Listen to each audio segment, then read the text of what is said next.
Hi friends, welcome to our channel. నా పేరు రమేష్ వర్మ. గొర్రె కసాయివాడినే నమ్ముతుందని చెప్పి నేను గతంలో ఎక్కడో చెప్తూ ఉంటే విన్నా.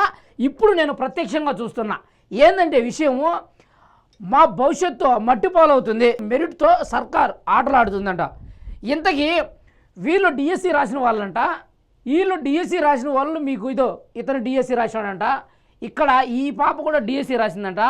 అది డిఎస్సి రాసిందనే విషయాన్ని కాసేపు పక్కన పెడితే, స్పోర్ట్స్ కోటాలో ఎక్కడో అవకతవకలు జరిగినాయి, దానివల్లే ఉద్యోగాలు రాలేదు అని చెప్పి మన జగన్మోహన్ రెడ్డి గారు చెప్తున్నారు. సరే, అవకతవకల విషయాల గురించి వస్తే, అసలు ముందు చంద్రబాబు నాయుడు గారు కానీ కూటమి ప్రభుత్వం కానీ ఆ 16,000 ఉద్యోగాలు స్పోర్ట్స్ కోటా కిందనో ఏదో ఒక మార్గాన్నో మెరిట్ లిస్టు తీసుకొని 16,000 మందికి ఉద్యోగాలు ఇచ్చింది.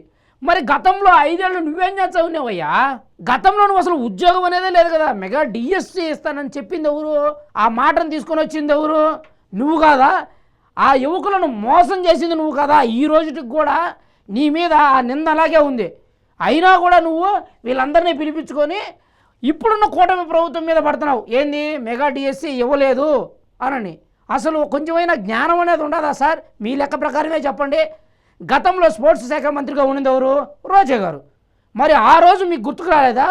రోజా గారితో మాట్లాడి మీరు డిఎస్సి ఉద్యోగాలు ఆ రోజు వదలకూడదా? మరి ఎందుకు వదలలేకపోయారు మీరు? మీ హయాంలో గవర్నమెంట్ ఉద్యోగాలు ఎన్ని వదిలినారు మీరు? టీచర్స్కి అసలు కనీసం ఉద్యోగాలు ఇవ్వాలన్న ఆలోచన వచ్చిందా? ఉన్న టీచర్లను ఏం చేశారంటే ఆ మందు షాప్ దగ్గర వాచ్మెన్ లాగా గుర్ఖలాగా నిలబెట్టినారు. మీరు మర్చిపోయారేమో, ప్రజలు మర్చిపోలేదు. టీచర్లను తీసుకోపోయి మందు షాపుల దగ్గర బయట గుర్ఖల్లాగా పెట్టిన ఘనత సార్ మీది. ఇంతేనా? ఇంకా చాలా ఉన్నాయి మీ కథలు మొత్తం చెప్పాలంటే. అవి కూడా చెప్తా. తర్వాత చూడండి, ఎన్నిసార్లు లోకేష్ గారిని కలవాలన్నా కూడా కనీసం దరిదాపులకు కూడా రానిలేదని మాట్లాడుతున్నారు. లోకేష్ గారు దరిదాపులకు కూడా రానిడా? మంగళవారం రోజు ప్రతిసారి ప్రజా దర్బారు పెట్టి 1000 మంది సమస్యలు పరిష్కరిస్తూ ఉన్నది ఎవరు? లోకేష్ గారు కదా. ఆయన దాకా ఈ సమస్యలు పోవడం లేదా? బ్రహ్మాండంగా పోతున్నాయి. ఎంతోమంది సమస్యలు వింటున్నాడు, వాళ్ళకి వెంటనే పరిష్కారాలు కూడా చేస్తున్నారు. ఒకటి, మనల్ని ఎవరైతే ఓడించిన యువకులు ఎవరైతే ఉన్నారో వాళ్ళు కూడా ఉద్యోగాలు చేసి బాగుపడకూడదు. జగన్మోహన్ రెడ్డి గారి లక్షణం అది. మొన్నటిదాకా చిన్నాయన సాగుని తీసుకువచ్చినాడు, తర్వాత నాయన సాగుని తీసుకువచ్చినాడు, తాత సాగుని తీసుకువచ్చినాడు.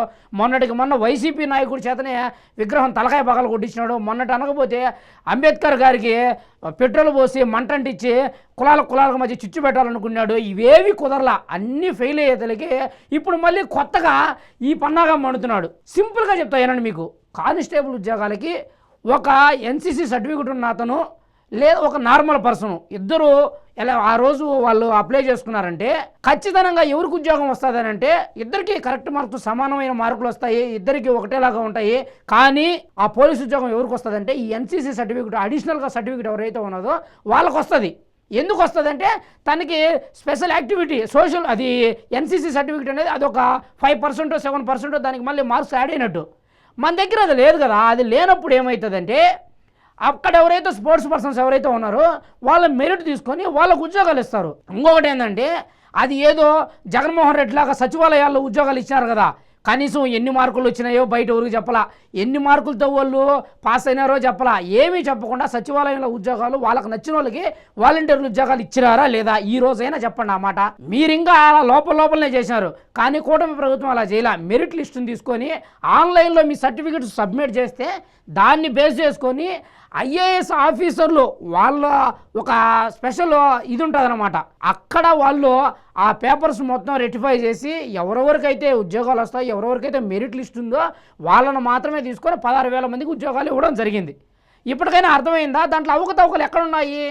రాజకీయ నాయకుల ప్రమేయం ఎక్కడున్నది? సచివాలయ ఉద్యోగాల్లో కదా రాజకీయ నాయకుల ప్రమేయం ఉండింది. ఎందుకు మీరు ఇలా మాట్లాడుతున్నారు అసలు?